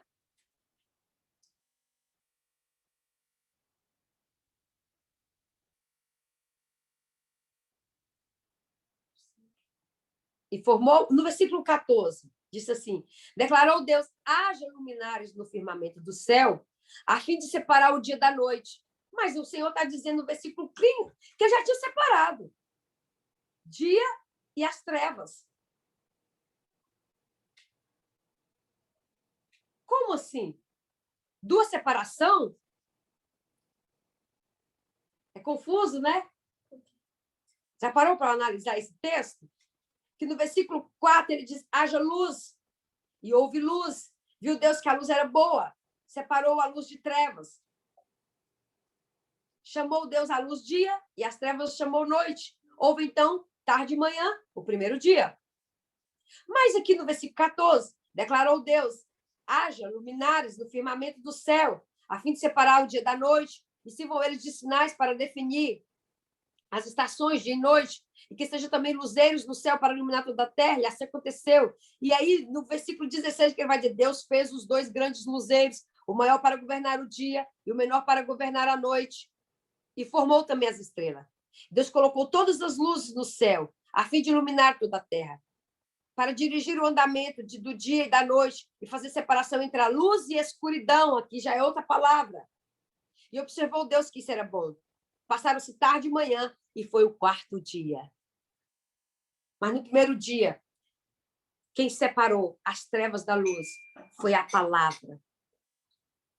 Deus está dizendo, houve separação, porque nós vamos ver lá em Ezequiel 28, Isaías 14, que Lúcifer foi lançado na terra, e o Espírito de Deus pairava, controlando tudo isso, mantendo tudo isso submergido em águas. E aí, o que acontece? Deus vem e libera a palavra. Jesus já veio e separou trevas da luz. O que era luz e o que era trevas foi separado.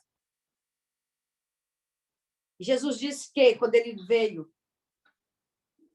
para nos resgatar das trevas para a maravilhosa luz. Deu para entender? Ou ficou confuso? Porque, assim, no princípio era a palavra. E o que Deus liberou? Então, e a Bíblia vai dizer que ele estava no princípio. Então, ele era essa palavra liberada. Mas eu não entendi. Aí o Espírito Santo ficava ao redor com o tempo. O Espírito Santo estava sobre a face das águas. Uhum. Face, né? E o que estava nas águas? Aí as águas estavam o quê? Demônios. Mas você já tinha demônio? Já. Eu achava que era... Por quê? Antes da criação, eu defendo, vou falar eu, tá bom? A teoria que Deus não cria nada sem forma e sem vazio. Porque no princípio Deus criou céus e terra, ok? Uhum. Só que a terra era sem forma e vazia. Então, aqui, do versículo 1 para o versículo 2, pode ter acontecido milhões de anos. Aí, vamos ler lá, tirar sua dúvida, Ana. Ezequiel 28. Porque Lúcifer já tinha sido lançado na terra. Eu achei que só tinha sido. Não. Antes da criação. Aí, abre lá Ezequiel. Ezequiel 28.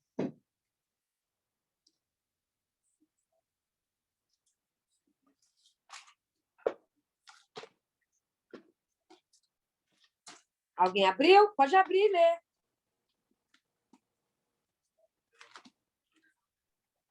É do início, pastora? Não. A partir do versículo... Se eu pegar aqui para você, meu amor. Aqui, deixa eu marquei. A partir do versículo 11.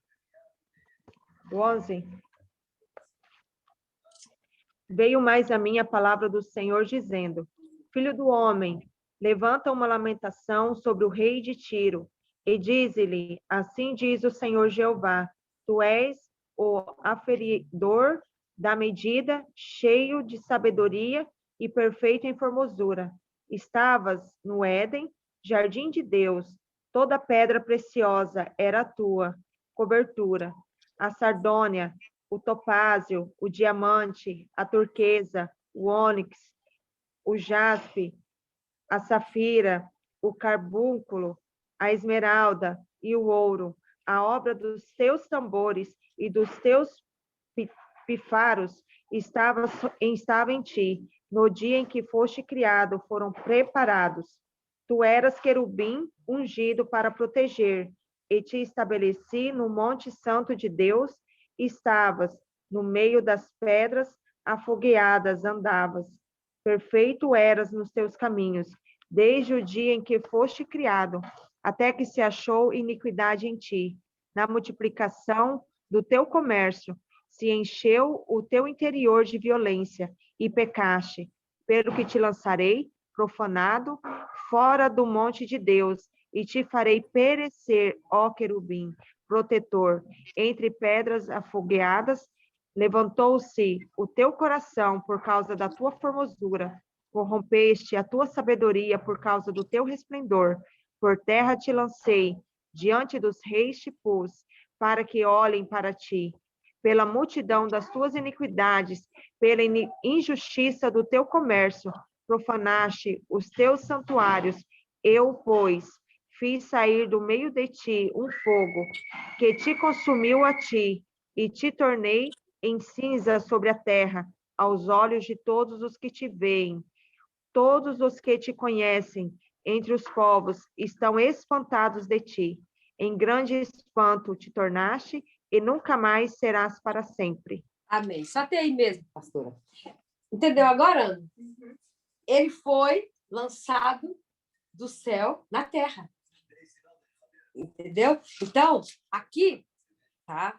Vou falar agora. Eu defendo alguns estudos que diz que aquela inclinação que há na terra, que eles provam que houve um estrondo, que isso, que deu origem à terra, foi a queda de Lúcifer. Entendeu? Que aí Lúcifer foi jogado na terra, tá bom? Então, quando nós lemos sobre Ezequiel 28, fica claro, deu para entender agora?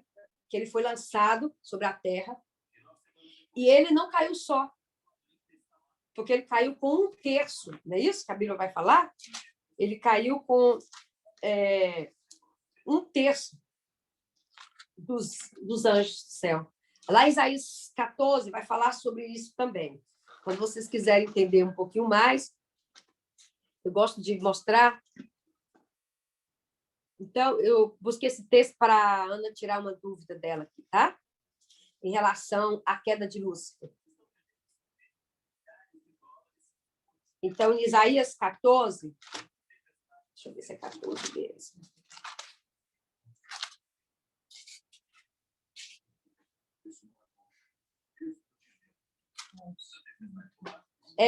Isaías 14, versículo 12, diz assim: Como foi que caíste dos céus, ó estrela da manhã, filho da alva, da alvorada? Como foste atirado à terra, tu que derrubava todas as nações? Afinal, tu costumavas declarar em teu coração: hei de subir a teus céus, erguerei o meu trono acima das estrelas de Deus, e eu me estabelecerei na montanha da Assembleia, no ponto mais elevado de Zafon, no alto do norte, o Monte Santo. Subirei mais alto que as mais altas nuvens, tornar-me-ei semelhante ao Altíssimo. Contudo, as profundezas do Sheol da morte, foste precipitado, lançado no fundo do abismo. Os que te veem, fitam os olhos em ti e te observam com toda atenção, indagando: porventura é este que fazia tremer a terra inteira, que abalava os reinos? Que reduziu o mundo em desterro, arrasou as cidades, nunca permitiu que retornasse para sua pátria. Os seus prisioneiros, aqueles que vieram com ele, nunca mais puderam retornar às regiões celestes. Entendeu agora, menina? Então, aqui quando a gente vai falar no princípio, quando o Espírito de Deus estava, era contendo. né? Há uma ligação importante entre a água e espíritos vivos. Espíritos. Nosso corpo, nós temos um espírito. E quanto? 70% é água. Né? E aí, quando o Senhor diz, haja luz, é a palavra que João diz. No princípio era a palavra. E o que mais? E a palavra estava com Deus. Ele está falando que Jesus era essa palavra. E que ela também era Deus. Deu para entender agora, Ana? Amém? Então, quando João vai dizer isso, ele está falando sobre isso. Então, precisamos entender isso. Porque Colossenses também, Paulo diz, Colossenses 1, 16 a 18, pois nele foram criadas todas as coisas, nos céus e na terra, as visíveis e as invisíveis, sejam tronos, sejam soberanias, poderes ou autoridade. Todas as coisas foram criadas por ele e para ele. Ele é antes de todas as coisas e nele tudo subsiste. Ele é a cabeça do corpo, que é a igreja, é o princípio e o primogênito dentre os mortos, para quem tudo tem a supremacia. Então, ele estava no início, ele estava na criação, porque ele era a palavra. Por isso que ele diz, eu sou o pão que desceu do céu. Quando ele diz, não só de pão viverá o homem, mas de toda a palavra. Não é isso? Que sai da boca de Deus. Por isso, isso é a palavra. Quando eu estudo isso aqui, quando eu me alimento, eu estou comendo do corpo de Cristo. Por isso que a Santa Ceia, a palavra de Deus representa o pão, o corpo dele, que nos alimenta. Isso que é importante. Então, por isso, nós precisamos entender, né, que a palavra primogênito no original é diferente de unigênito, como eu já falei. Né? Sendo assim, a palavra primogênito englobaria o seguinte significado: Jesus Cristo é o que produziu, gerou, deu à luz, o primeiro em característica, influência, honra, chefe, diretor, criativo, absoluto, chefe primeiro, princípio, melhor, chefe mais adiantado no tempo, lugar, ordem e importância. Ele é antes, começo, em primeiro lugar de todos, e o protótipo da nova criação. Interessante, né? E no sangue, é no sangue que brigamos nos 2 primeiros níveis de guerra espiritual. O que chamamos de libertação é a luta pela santificação e limpeza do sangue vermelho ou do corpo, do nosso corpo. Esse é o primeiro nível de guerra. É onde se dá também o segundo nível, a batalha espiritual. Pois uma vez que nós tenhamos saído da escravidão, as ataduras ficam neste campo, o lugar onde se manifestam as batalhas mais prolongadas da carne contra o desejo do espírito. Quando tratamos de sangue branco, poderíamos falar de guerra espiritual, pois não se trata somente de libertar uma pessoa, mas de perpetuar o domínio sobre uma região ou sobre uma linhagem. Por isso que Deus trata o sangue branco com muita importância. Tá? Para lutar neste nível, é necessário santificar não só a nós, o indivíduo, mas a nossa linhagem inteira. Nós devemos aplicar os recursos da palavra para redimir pelo menos uma geração. A palavra grega para semente é oionia, esperma. Sabia disso? Que também significa esperma. Quando falamos de semente, estamos falando de território. Não é só a liberdade do crente, é nos posicionar para ocupar um lugar geográfico e estabelecer o domínio do reino. Amém? Então, quando Deus está falando de mudança, ele está falando também de uma mudança geracional. Tá? Jesus, ele é o incenso de sangue. O Senhor foi apresentado em sacrifício, mas nem todos compreendem o que significa na totalidade. A Bíblia declara que ele foi apresentado fora do acampamento e significa algo tremendo e inusitado. Olha o que Hebreus 13, 10, 16 vai dizer. Não temos um altar do qual não tem direito de comer os que ministram no tabernáculo. O sumo sacerdote leva sangue de animais até o lugar santíssimo como oferta pelo pecado. Mas os corpos dos animais ali são queimados fora do acampamento. Assim, Jesus também sofreu, fora da porta da cidade, para santificar o povo por meio do seu próprio sangue. Portanto, saiamos até ele, fora do acampamento, suportando a desonra que ele suportou. Pois não temos aqui nenhuma cidade permanente, mas buscamos o que há de vir. Por meio de Jesus, portanto, oferecemos continuamente a Deus um sacrifício de louvor, que é fruto de lábios que confessam o seu nome. Não se esqueça de fazer o bem e de repartir com os outros. Lembra? Por isso que eu levei vocês para estudar Isaías 58, na questão de fazer o bem, de cuidar do próximo, de servir, para você entender o que é o sacrifício completo diante do Senhor, porque Hebreus vem fechar aquela palavra sobre o sacrifício em Êxodo 29, com a palavra de Isaías 58, ele vem dizer: portanto, por meio de Jesus, oferecemos continuamente a Deus um sacrifício de louvor, que é fruto dos nossos lábios, que confessa o seu nome, mas também não podemos esquecer de fazer o bem e de repartir com os outros o que nós temos, pois de tais sacrifícios Deus se agrada. Amém? Então, é um sacrifício onde eu sou o sacrifício, onde que eu também reparto aquilo que eu tenho, como forma de sacrificar, amar o próximo como eu amo. É me sacrificar a um nível de cuidado também, de abdicar de um tempo para dar o que eu posso dar para alguém. Foi o que Pedro disse: eu não tenho ouro nem prata, mas o que eu tenho, isso eu te dou. Levanta e anda em nome de Jesus, o Nazareno. O que você tem para dar ao próximo? Amém? Então, esse tipo de sacrifício, a Escritura faz referência, é que se fazia fora das portas da cidade. O sacrifício e oferta que eram apresentadas no templo. Os sacerdotes participaram e podiam consumir parte deles. Por outro lado, havia um sacrifício diferente dos demais. Havia um sacrifício onde o sacerdote não podia comer dele, pois se considerava que todo o sangue e carne deste animal tinham pecado sobre ele. Era como se a maldade e a contaminação fosse literalmente transferido sobre a vítima, que ela carregava todos os pecados que lhe eram imputados. Por isso, era enviado para fora do acampamento. Por isso, precisamos ler o livro de Levítico, entender sobre os sacrifícios. Às vezes você passa e fala: eu vou passar essa parte aqui. Então, você não vai entender, porque Cristo foi sacrificado fora da cidade. Era assim também ali fora do templo. O sacrifício acontecia no lado externo. Há um nível de sacrifício que eu tenho que me doar para as pessoas. E há um sacrifício que é feito aqui dentro. Amém? E aí, por isso que vocês vão entender depois. Aquela história que diz lá, que são em Levítico 16, né? Que fala sobre o mistério de Azazel, dos 2 cordeiros.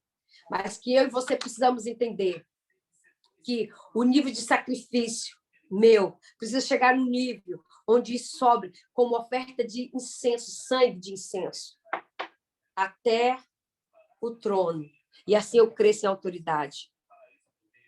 Esse tipo de sacrifício, esse sangue, ele é o sacrifício que faz com que a glória desça, e que a minha genética é transformada, e que o meu DNA se alinha à genética de Jesus, o Filho de Deus. Amém? Que eu e você possamos entender que esse é o sacrifício de sangue. Esse é o terceiro sangue, onde eu me apresento o meu corpo como sacrifício vivo todos os dias. Vamos buscar esse nível de entrega. Amém? Lembrando sobre o que Isaías 58 fala, sobre o sacrifício diário sobre o altar, o que representa esse sacrifício, onde a glória desce sobre mim e sobre você. Bem-aventurado os que não veem crer. Talvez você vai entrar às 6 horas e talvez você não vai sentir aquela glória, mas a glória está ali, sim.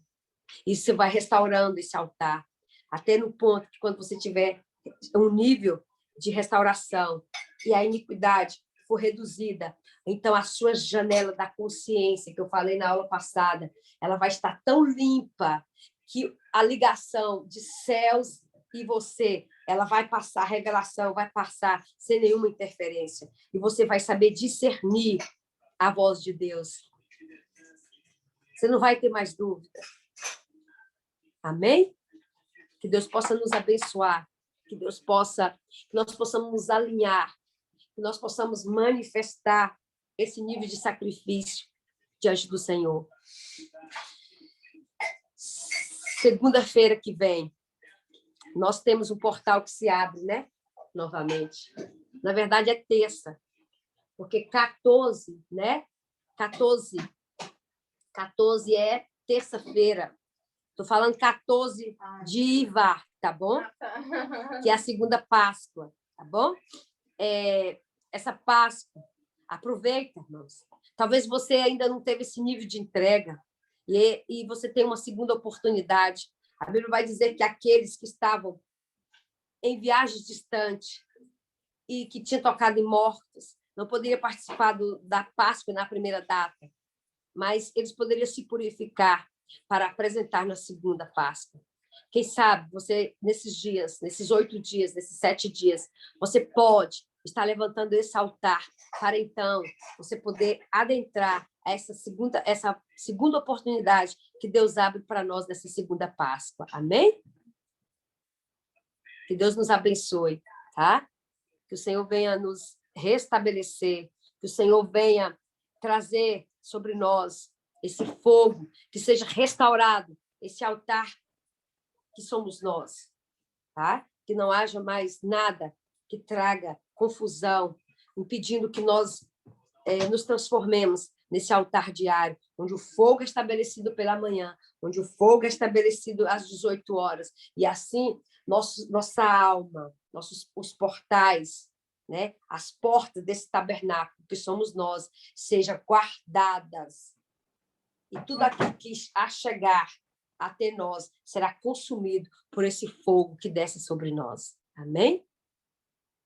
Vamos orar ao Senhor? Pai, nós te louvamos por esse dia de hoje. Eu peço, Senhor, que o Senhor venha trabalhar em nós nessa semana.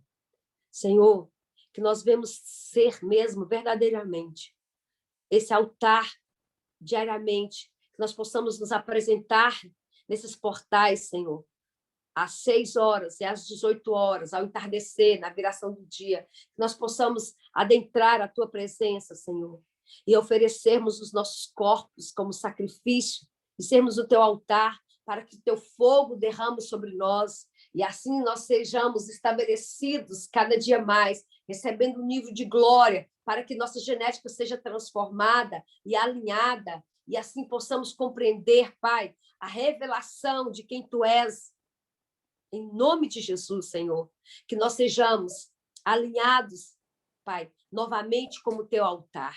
Ajuda-nos, Senhor, a que nós possamos nos tornar esse sacrifício vivo, nossos corpos de adoração a Ti. Que o Senhor possa cumprir em nós a Tua palavra, que diz, Senhor, que nós nos transformaríamos nesse altar de adoração. Que o Senhor venha, Senhor, estabelecer sobre nós. Que o Senhor venha, Pai, estabelecer o Teu domínio sobre nós. Faça, Senhor, como ajuda que nós possamos ser como Elias e estabelecer novamente o Teu altar de adoração em nós. Que o fogo do Senhor derrama sobre nós no dia de hoje. Senhor, venha queimar toda idolatria que há em nós. Queima, Senhor, toda iniquidade que tem nos impedido, Senhor, de entrar, Senhor, diante do Senhor como oferta agradável e que esse incenso de sangue chegue às suas narinas. Senhor, que nós possamos agora manifestar os nossos sacrifícios, os nossos lábios, a nossa adoração, a nossa busca pelo alimento que é a Tua palavra. E assim, Senhor, termos esse altar restaurado para a honra e glória do Teu nome, para que outros vejam que há Deus neste altar que somos nós. Nós te louvamos por esse dia, nós te agradecemos, Pai, nós te agradecemos por tudo que o Senhor tem feito em nós. Nós te louvamos por tudo. A Tua palavra nos diz, Senhor, que nós devemos, por meio de Jesus, oferecermos continuamente a Deus um sacrifício de louvor, que é fruto de lábios que confessam o Teu nome. Ajuda-nos, Senhor, a continuamente oferecer a Ti, Pai, um sacrifício de louvor, para que isso seja fruto de nossos lábios, que confessamos o Teu nome, que nós possamos também não esquecer de fazer o bem, que o Senhor tem nos insistido, tem nos ensinado, Senhor, e que nós temos, pois, esse sacrifício diante do Senhor, sacrifícios de servir e os sacrifícios de Te adorar em todo o tempo, Pai. Em nome de Jesus, Senhor, nos transforma. Dai-nos, Senhor, cada dia mais o desejo de ser esse altar de adoração a Ti. Te louvamos, te agradecemos, em nome de Jesus. Amém. Amém? Amém. Que o Senhor nos abençoe. Vamos, essa semana, estar estabelecendo esse altar de adoração. Amém? E vocês vão ver que muitas coisas... Eu esqueci de aceitar, Claudineia. Então, nós vamos ver que muitas coisas estará se resolvendo. Nós vamos estar rompendo. Já estamos renunciando muito, estamos fazendo muito, mas está faltando o sacrifício de sangue. Está faltando o terceiro sangue. Amém? Nós precisamos entender isso. Estamos sendo purificados, estamos sendo libertos, mas precisamos estar transformando, levantando esse altar para que a libertação seja completa. Amém? Lembra que guerra espiritual e batalha espiritual são coisas diferentes. Tá? A guerra espiritual, eu me limpo, eu expulso os demônios, mas a batalha espiritual, eu conquisto territórios, e isso se dá com o meu altar, a minha oferta, eu como sacrifício vivo ao Senhor. Lembre que o nível de a minha autoridade, ela só cresce com o nível de renúncia. Que o Senhor cresça e que eu diminua. Na medida que eu me torno esse altar, eu vou ficando pequeno e Deus vai crescendo, e Ele vai aparecendo, e Ele vai nos transformando de glória em glória. Que essa semana seja uma semana em que a glória do Senhor venha sobre nós, e nós já notaremos a transformação, porque quando a glória vem, a transformação ela é muito mais rápida. E assim também as nossas orações.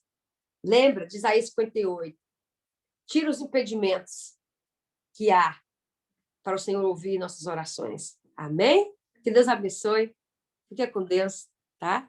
Essa semana nós temos a virada do trono, tá bom?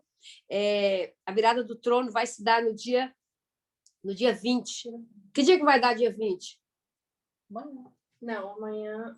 É isso, amanhã. Amanhã? Uhum. Então, nós podemos fazer a renúncia rapidinho, na quarta às 18. Quem não puder, tá bom? Na quarta à noite, tá bom? Vamos fazer a renúncia do trono de Astarte. Vamos entrar nesse alinhamento. Vamos entrar nessa limpeza, nesse alinhamento. Aí a gente só vai fazer isso. É rapidinho. Vou fazer a renúncia de Astarte, tá bom? E aí eu vou colocar a renúncia lá para vocês verem. Estude a renúncia. Marque os pontos que você ainda precisa ser liberto, vencer, tá bom? Então, quarta-feira, eu vou entrar às 20 horas. Mas só para nós fazer a renúncia, tá bom assim? Tá bom. Amém? Deus nos abençoe. Fica com Deus. Shalom, shalom para todos. Shalom, shalom.